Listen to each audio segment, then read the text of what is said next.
Greetings guys and welcome to another video. So we are now on tutorial number 9. So in the previous video we went through IDs and classes in CSS. So we explained the differences between the two, and we actually applied some changes to the document using IDs and classes, right? So in this particular tutorial I actually thought about this image here that we spoke about when we actually started our videos.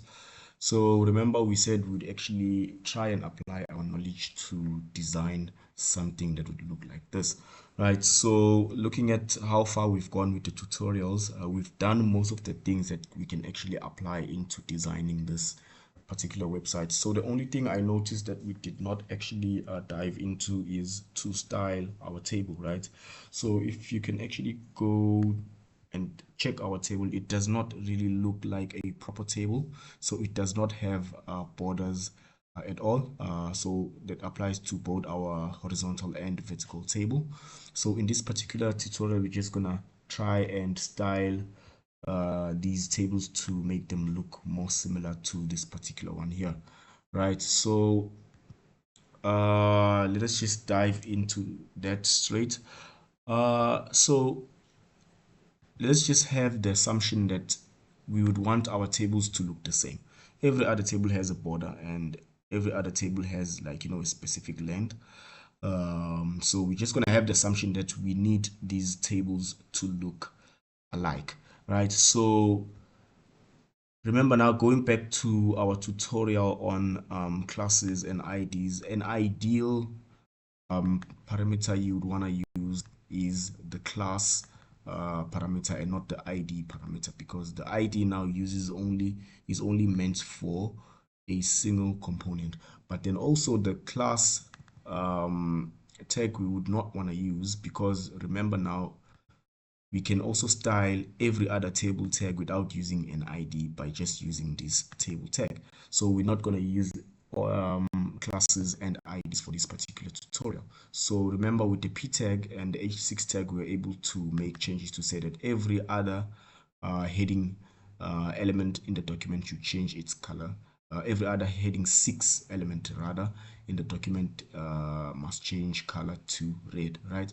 So I'm just going to do the same for tables. So again, with the assumption that we are saying all tables are supposed to actually look the same. So in cases whereby your tables are supposed to differ, then you can use classes and IDs, right? So the first thing we want to apply to this table is borders, right? So as you can see, when designing, you need to look closely to what you're actually trying to change, right?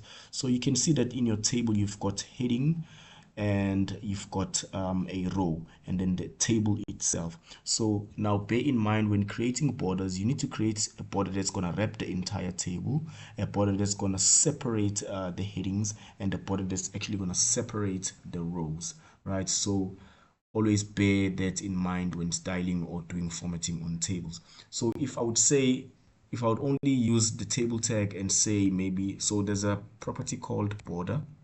So I'll specify the thickness of the border. So that's the first parameter. I'll just say 1 pixel.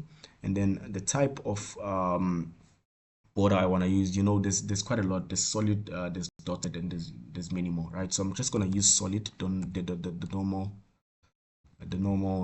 border we use for tables mostly. So if I refresh the page, I should see that for these two tables, I've got borders wrapped around these two tables, but it still does not look like a proper table. So I need to now try and separate the headings and the rows into proper borders as well, right? So I can also go ahead and say table row, define a border, 1 pixel, solid.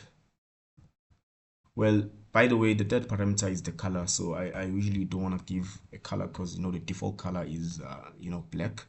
So if I refresh this, you won't see much of a difference because the heading has not been formatted. Remember, headings and rows go together. So if I now say table header and also the table data, so I'm just going to do 1 pixel, solid. Then I'm gonna do TD as well. Border 1 pixel. Let's also do solid, right?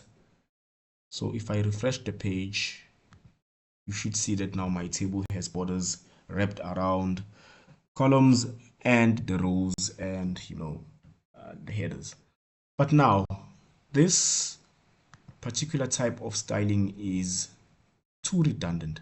So you can see that for the table data, the table header and the table row, I've basically defined the same formatting, right? So I've defined 1 pixel solid for table row, header, and table data. Why can I not just group them together?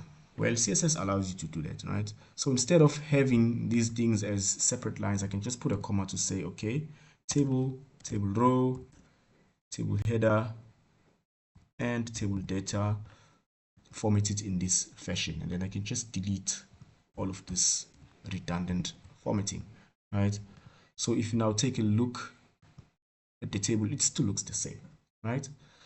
So now you can see that it does not look really the same as this particular one here. So you can see that these borders are actually, I don't know what to say. They like separate. We just want these borders to be like one border for each row, right? So what we're gonna do, we're gonna collapse the inside borders, right? So that's easy. You just use the collapse, border collapse property, and then you just say collapse, right? So if you refresh this now, you should see that the inline borders have been collapsed, right? So now it still does not look like a proper table because you know that there's people that with longer names. So we don't want the table to stretch on its own, but we want to give it a preferred length or width, if I can put it that way, right?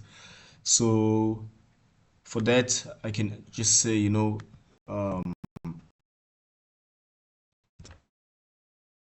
width to be 50%. So now notice that, so by the way, 50% is the width. It can be in pixels, em, whatever you want to use, but I usually want to use pixels or percentages for responsiveness, right? So if I say 50%, I'm saying it should take up 50% of the page, half of the page, right? So I'm just going to go back to my browser and refresh. Now you should see that this takes half of the page, but now I did not really have to say the column, the row, and the heading, the table data is supposed to be that long. I can actually apply the formatting to the table only, right? So this particular width is meant for the table. So I can just, separate this and say each and every table's width should now have should now be 50%, right? So that's just best practice, by the way. You can actually do it that way, but now it becomes a problem when you want to actually separate the styling to say that I want the table row to have colors like this, table data to have stuff like that, right? So that's just for best practice. So yeah, basically we've styled our table to look a bit more, like this particular one here. I've just lost track of this. Okay, let me close this. This particular one here, right? So I think we're quite ready to actually start styling our page to look more like this one. So in the next video, we're gonna basically look at that, how to actually start developing this particular website. So please guys, remember also to subscribe, share this content with people you know actually keen to learn development in HTML, CSS, JavaScript, jQuery. Yeah, so catch you in the next video. Thanks for watching.